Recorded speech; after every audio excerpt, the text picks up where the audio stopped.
I recently put out a video with 7 of the most insane tips that I had for Throne of Thunder, and frankly, that just wasn't enough. As such, I put together 6 more tips that will help either with progression on certain fights or speed up your run significantly.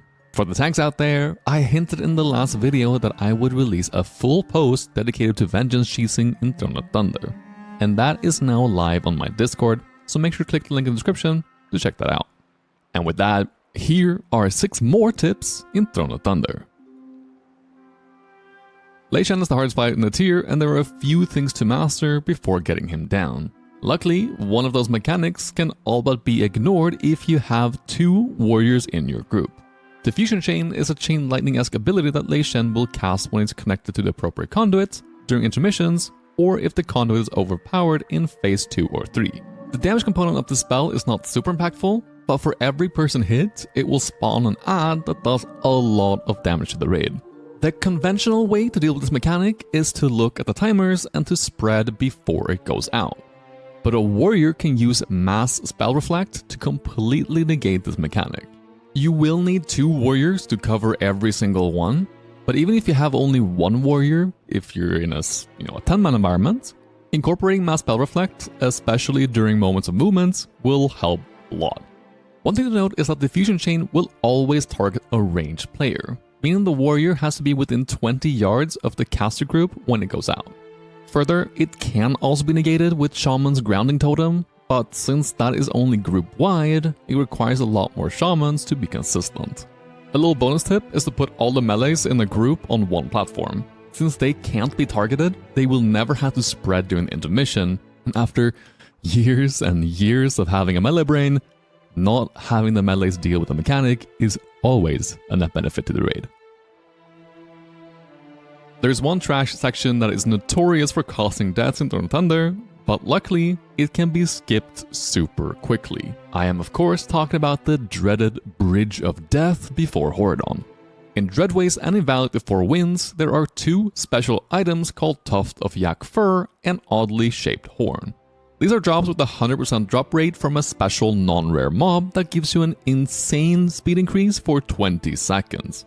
On the bridge, there is this debuff that prevents you from using a mount, but for some reason, this item does not count as a mount.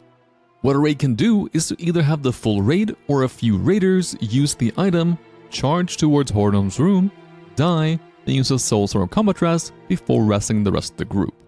This works best if you have a warlock in your raid, as you may need to summon a few people who either died on the run or who didn't pick up a mount before the run. But with how good warlocks are at the moment, that should not be a problem. These items take about 5 to 10 minutes to get, and each item has 3 uses. It is unique, so every 6 weeks you'll have to make a little run to grab new mounts. On screen right now, you'll see the locations of the mobs. They have a short respawn timer, but they don't move from their spawn location.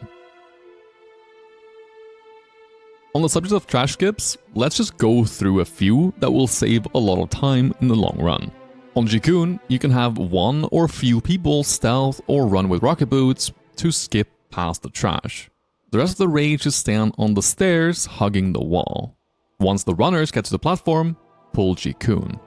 Jikun will then either kill the raid with quills, or the raid can pull a snail, which will one-shot anyone it touches. Once the fight is over, Jikun will then teleport all the dead bodies to the platform.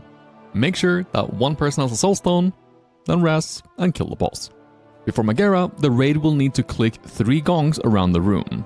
You can split up the raid to min-max the speed, but an easy and foolproof way of speeding up this section is to jump down on the left once you enter the room, kill the mini-boss, click the gong, shroud next to the mushrooms, dismiss pets, goblin glider to the next mini-boss, kill it, click the gong, then mount up and do the last one without pulling any trash. This whole sequence does not have to take more than 2 minutes. Shroud in general will have several use cases, like before Jinrock, Council, Tordos, Shen, and Twins.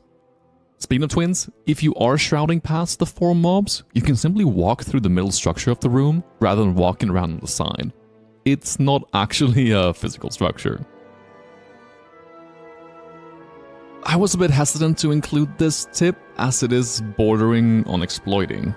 However, we have repeatedly reported this to Blizzard since the first PTR weekend, and we have heard nothing to suggest that they're working on it. So, what the heck? Go ahead and use it if you want to make the fight a joke. Phase 1 and 2 of Shen only have a few base mechanics, none of which are dangerous on their own, except when combined with the special mechanic based on which platform Shen is on. However, due to some bad coding, you can completely skip these mechanics and negate the boss from charging a conduit altogether. There's this sweet spot when dragging Shen away from the conduit where he's disconnected, but not far out enough to where he starts channeling discharge energy. If you then drag him back to the conduit, he will not reconnect to it, and thus never cast any conduit abilities. Additionally, he will not actually give any energy to the platforms themselves, making the abilities hit for basically nothing in the intermissions. If you want to keep bugging out the encounter in Phase 2, you will have to repeat the disconnecting and connecting step. Of course, this cannot be done in the last phase, so you will have to do that one naturally. I think it's super cringe and makes the fight so much more boring, which is a shame since it is the best fight in TOT. I really hope they fix it soon, but, until then, grats on the free kill, I guess. On Raw Den, you will have an ad that comes occasionally throughout Phase 1.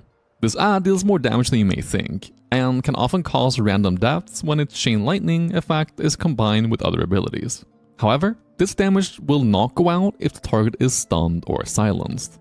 Monks can spec into Ring of Peace, which will silence the target for 8 seconds, which is incredible value as the ad will still be able to attack the tank to allow for additional vengeance while giving procs to things such as Grand Crusader, Revenge, or Scent of Blood. During progression, a rogue can opt into playing combat for this fight to use an empowered kidney shot on the ad, which will greatly reduce the damage on the raid, especially if the raid only has 1 or no monks.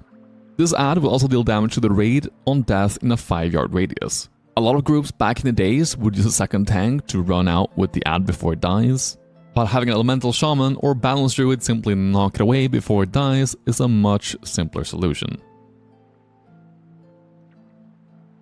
For our last and final tip, we bring it back to Shen. One of the main causes for wipes in intermission is when the raid has a stack for static shock. This damage deals a high base amount of damage, which is then amplified by how charged the conduit is. This damage needs to be split among the people on the platform, or it will one-shot whoever is targeted. However, there are so many ways to solo soak this ability with immunities and damage reductions, and as such, the raid should make dedicated solo soaking platforms to avoid the likelihood of having to deal with splitting the damage. Classes and specs that can solo soak includes paladins with Divine Shield, rogues with Cloak, mages with Ice Block, warlocks with Dark Bargain, monks with Sun Meditation, Shadow Priest with Dispersion, Hunter with Deterrence, and Druid with Symbiosis from any class that grants immunity.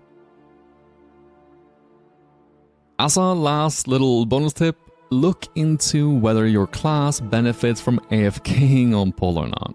Due to the RPPM system, specs like Fire Mage and Affliction Warlocks can benefit a lot from snapshotting their abilities with the inflated proc rates of Trinkets and Legendary Metagem once they start attacking. The example where it's the biggest gain to AFK on pull would be Jikun and Jinrock, but there are plenty of other examples where you might benefit from AFKing, like on Tordos and Primordius. This will be the last video on TOT for a while, but I am planning on making a mid-expansion tank update that goes more into detail when it comes to Vengeance and how to actually play the game in Modern MoP, and go over a tier list where each of the tank currently stands. If you're interested in that, make sure to subscribe to the channel so that you don't miss it. But that's all for now. Thank you very much for watching. Until next time.